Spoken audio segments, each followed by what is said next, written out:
Hello guys, आप सभी का स्वागत है आपके अपने YouTube channel mathematics teaching centre पर। दोस्तों, मैं हूं कन्हैया कुमार। ये भी आपको क्लास 9th के सितंबर में जो हुआ था हाफ ईयरली एग्जाम 2025, यही 2-4 दिन पहले का है। ठीक है ना। चलिए इसको हम लोग देखते हैं। क्वेश्चन है बहुत अच्छा है। एरिया पेरीमीटर, इसको आप मेंसुरेशन भी कह सकते हैं। आयतन सब वाला बात कर रहा है इसमें। कह रहा 4 मीटर ऊंचाई। ठीक है भाई, बताओ तो ऊंचाई कितना है जी? 4 मीटर। ठीक है। उसके बाद कह रहा है वर्गाकार कमरे में जिसकी भुजा, भाई कमरा है वर्गाकार तो प्रायः वर्ग की भुजा को हम लोग छोटका ए न मानते हैं जी। तो ए बराबर कितना हो गया? 6 मीटर हो गया। ठीक है ना। तो कह रहा तो हवा का आयतन ज्ञात करिए। दोस्त अब एक चीज आप कहिए कि एक वर्गाकार हॉल है या रूम है, कहिए हॉल तो नहीं हो सकता, रूम है वो। ठीक है। उस रूम में कितना हवा आएगा उसके लिए क्या करिएगा? उस रूम में जितना जगह रहेगा वही न हुआ। तो उस रूम का हम जो लोग जब वॉल्यूम निकाल लेंगे, उस रूम का जब हम लोग आयतन निकाल लेंगे उतना ही हवा आएगा। अब बताइए, किसी भी चीज का आयतन निकालने के लिए आपको आधार का क्षेत्रफल गुना ऊंचाई करना होता है। भाई मास्टर की है ये, ध्यान रखिएगा इसको।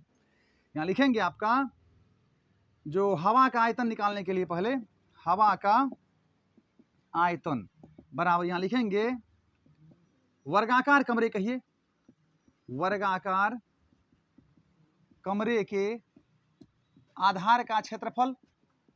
क्या? आधार का क्षेत्रफल। और भाई यहां गुना आपका बगल में ऊंचाई होता है। समझ में आ रहा है ना।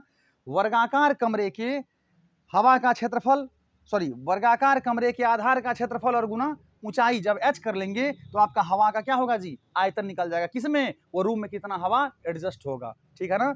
वैसे भी आयतन कहते हैं किसको? किसी वस्तु द्वारा छेके गए जगह को उस वस्तु का आयतन कहते हैं। तो वर्गाकार रूम द्वारा जितना जगह को छेका हुआ है वो जगह जो है वो रूम का क्या है जी? आयतन। उसी में हवा एडजस्ट होगा। तो हवा का आयतन कहिए या आप रूम का आयतन करिए, दोनों क्या है? एक ही है।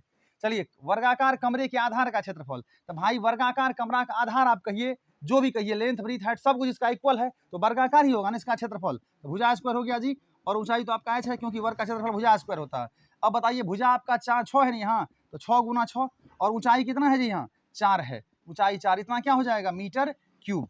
तो बताइए 6 के 36 हो गया ना यहाँ, और गुना बगल में 4 तो है ही, और इतना मीटर क्यूब हुआ क्योंकि आयतन ना है जी। इधर आपका मीटर क्यूब हुआ, इधर आपका 4 6 के 24 का 4 कितना हो गया? 2। 4 तिया 12 2 14, 144 मीटर क्यूब क्या होगा? हवा का आयतन। अर्थात उस रूम में 144 मीटर क्यूब हवा रखने का अंदर में जगह है। समझ में आया? थैंक यू दोस्त।